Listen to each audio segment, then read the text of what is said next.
Now joining me, Ramesh Srinivasan. Ramesh, I have trouble with your name every time, even though we've done it 18 different times together.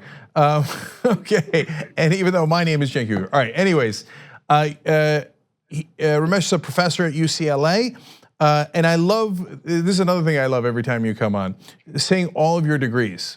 Because it's so overwhelmingly impressive that I'm amused by it. He's a bachelor's degree in industrial engineering at Stanford, a master's degree at MIT, and a doctorate in design studies at Harvard. You left out Yale. I don't, we still got time though, okay? So anyway, you spoke at a rally that Bernie Sanders was also at yesterday at UCLA. Real quick, I want to get to a lot of the super interesting issues around breaking up big tech that Elizabeth Warren's talked about, et cetera. But I know the folks that attended that rally here from the Young Turks thought you had the best speech. What did you speak about? I learned my speeches from being on the Young Turks with you. It was so awesome, Cenk, and it's great to be back with you and the viewers. The rally was organized on behalf of our UC workers, so across the University of California. And they asked a number, of course, of folks in the union, as well as students and faculty like myself to speak. And we were all blown away and honored. I think it gave us a lot of energy to know that Bernie was going to come and join us yesterday. And I think what's really powerful about Bernie coming, and it was the first words he actually said yesterday, is I'm not here as a presidential candidate.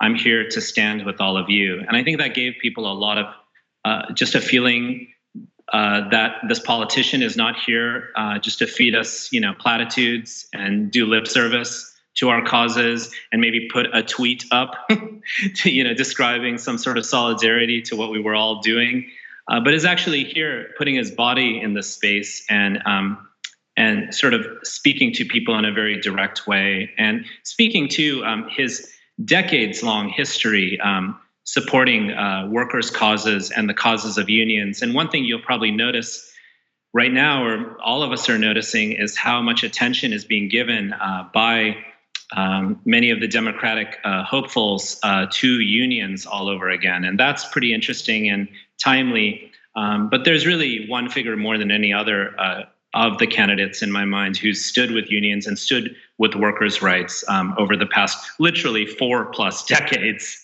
So walk the walk, But let's talk about another candidate as well. Last time we had you on, we were talking about your book, Whose Global Village? Rethinking How Technology Impacts Our World.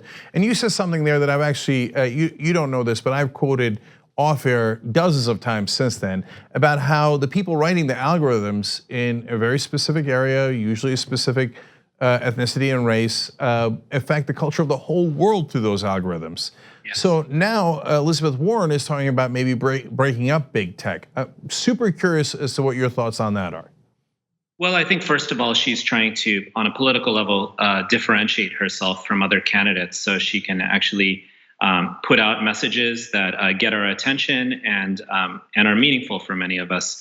I think her logic behind the proposal is pretty interesting. She's very on point with what is the problem in terms of the tech monopolies, or at least monopolies in the making. Her main argument, just to explain to folks, is that you can't be the place where all these sorts of exchanges occur and monetize and surveil and actually use that data to put yourself as a leg up on top of being the platform where these exchanges occur. So think Amazon, for example. Everybody and everything and everybody is engaging with Amazon all the time, and we buy and sell things and so on, right?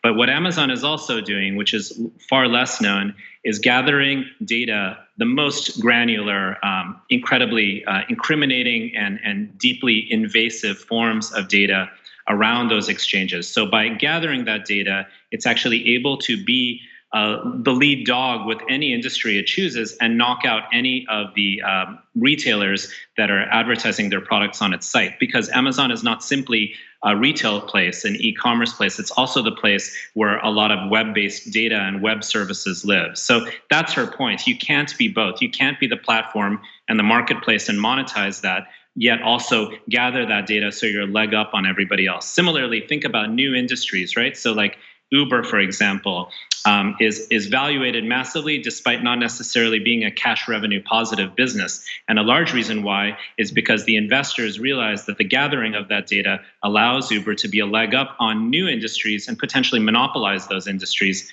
like automated cars, which we talked about a little bit last time, Cenk. If you were in charge, would you break up the big tech companies? Yes, I would, but I would also have that be part of a much larger strategy, which I've been writing about for my new book, Beyond the Valley, which we'll talk about, I hope, in a few months, Cenk, which is we need a data bill of rights. And so what does that mean? Well, anything you do pretty much, Cenk, there's a digital footprint. There's data being gathered about you. And so what I'm talking about is anytime you use your credit card, anytime, of course, you use your GPS, anytime maybe you post something online, maybe you go to Rite Aid and get one of those discount cards at Rite Aid. All of that data goes somewhere, and all of that data can be bought and sold. So much larger issue than simply the tech companies themselves is the fact that every industry imaginable is potentially growing and can abuse and exploit consumers and citizens based on their massive power over personal data. I mean, we've extracted land, we've extracted labor, but imagine extracting every single behavioral part of your life through these 24/7 listening devices that we have. So I do very much respect what Senator Warren is saying, but I think more largely on top of it, we need to know what data is being collected about us. We need to know how that data is being used, because that data can be used to potentially criminalize us, especially those people of color and marginalized communities. And we see that with systems like predictive policing and criminal justice systems. I talked about that a little bit with John yesterday at the rally. So this is a much larger issue, because what can happen is I can actually get a deep insight into your life outside of Facebook as well, right? So it's not simply about Facebook, it's what Facebook represents or these other big tech companies represent. So in that sense, I really applaud what Senator Warren and her team are doing. I've talked to them a little bit about it, but I think it's just scratching at the surface of a much larger issue, which is citizens of a democracy and of consumers. As consumers, we need to know what this game is that's happening around us. Imagine every single thing we do with our phones has a middleman that's peering in the middle, that's using and exploiting that transaction or that form of communication for their own personal private benefit. And that's why we're talking about the wealthiest and most powerful companies in the history of the world when we're talking about the big tech companies. Yeah, I know others have talked about this plenty, but it really is amazing, because the other day I bought Life cereal at the store, and I got an ad for Life cereal on my phone today. Yeah. That's amazing how they do that. Amazing.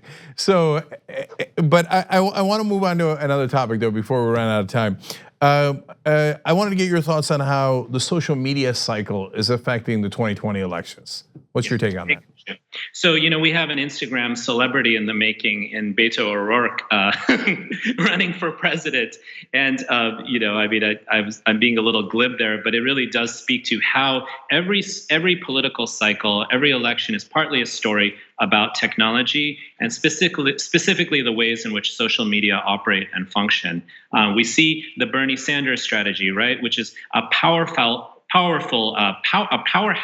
of bringing people together, bringing the crowd together, like these old school ideas we had about the internet, that it would bring us all together, right? $27, small independent donors, all of us, kind of coming together. That's one strategy that we see with social media and the internet.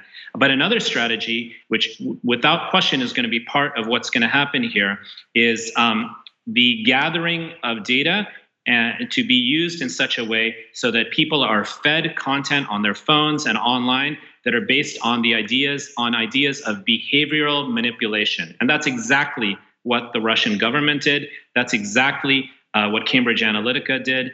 And that's exactly why we need to pay very close attention to how manipulation can occur in a psychological sense, not simply demographic, in a psychological sense, right? Like, Cenk, I know you buy Life cereal, but what if I know that you're neurotic when you interact with your kids at 8 o'clock in the morning? And then I feed you content based on what I think your psychology is. So that's another part of this, right?